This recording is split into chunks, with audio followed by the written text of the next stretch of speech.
Tapos ilalagay po natin ng country origin kung saan po tayo nanggaling. For example, galing ako ng Dubai, United Arab Emirates. So i-type lang natin United Arab Emirates. So sinin niya United Kingdom, United Arab Emirates. Saan ba ako? Nasaan na yung United Arab Emirates? Yan po. Lagi po natin itong i-click kasi nandito na po yung mga option. Wag po nating ita-type. Andito po tayo makiklik, andyan na po yung mga option, okay? Then airport, ganun din po, Dubai. Lalagay po natin Dubai. Date departure, for example 28 po tayo, 28. Okay, then Ninoy Aquino. Ayan po, automatic po makikita nyo po yun sa inyong pass, sa inyong ticket. Ito po yung terminal 3. Check nyo po kung tama yung airport mo, then tama na po yan. Yan. Then next, required yung arrival natin, for example 29. Lalagay nyo rin po yung inyong date, 29. Next. Ayan po. Tapos sa health declaration po tayo, no lang po tayo ng no. Then next.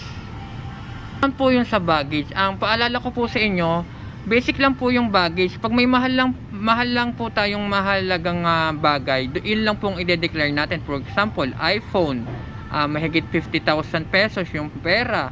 Yan. Yes po natin yan. Tapos pupunta na po yan dito.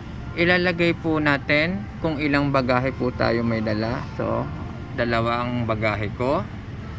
Yan, dalawa po yung bagahe. Sundan nyo lang po lahat ng sundan yung pinaggagawa ko dahil makakagawa na po kayo ng e-travel. Napakadali lang po. 1. Hand carry po 7. Yan po ay yung 7 kilo ha. Tapos, first time visiting Philippines, no. Yes. Kung first time mong makabisit, yes. Kung no, no. Okay, then next lang ng next. Hanggang makuha mo po yung barcode na yan. Yan, amount.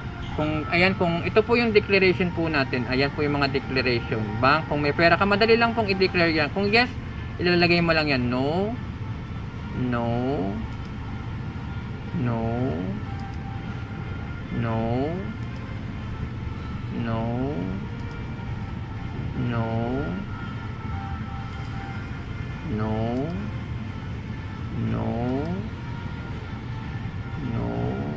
Yan. Pag wala po tayong i-declare, no lang po tayo ng no.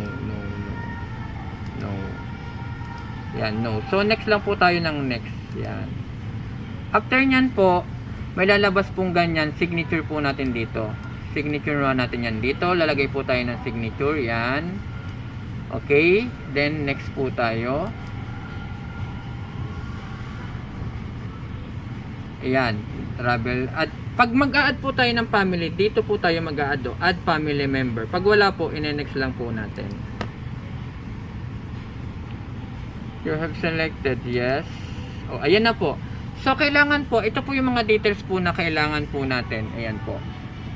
Complete name po natin, passport number, tapos yung location po. Ayan lang po, napakadali lang po nang ipipilapan yung location, at saka yung birthday nyo po, ganyan po. Yan, tapos, andyan na po yan, lahat. Yes, yan, ganyan. Nandyan na po lahat yan. Tapos, ito yung signature. Isasubmit nyo lang po yan, ganyan. Submit. Makukuha na po natin yung ating congratulations. O ayan, ibig sabihin yan, meron na tayong barcode. Ayan, gumawa ako ng example para sa mga kababayan nating hindi marunong maggawa ng e-travel. Hintayin lang po natin. Ayan na po.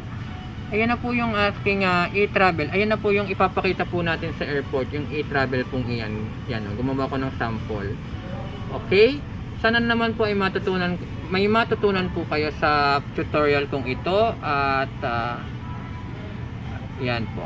Ito po yung kailangang ipakita natin. Inuulit ko, kailangan sa arrival at departure ang barcode na ito. Maraming salamat. Uy, papalo naman ako ha. Maraming salamat.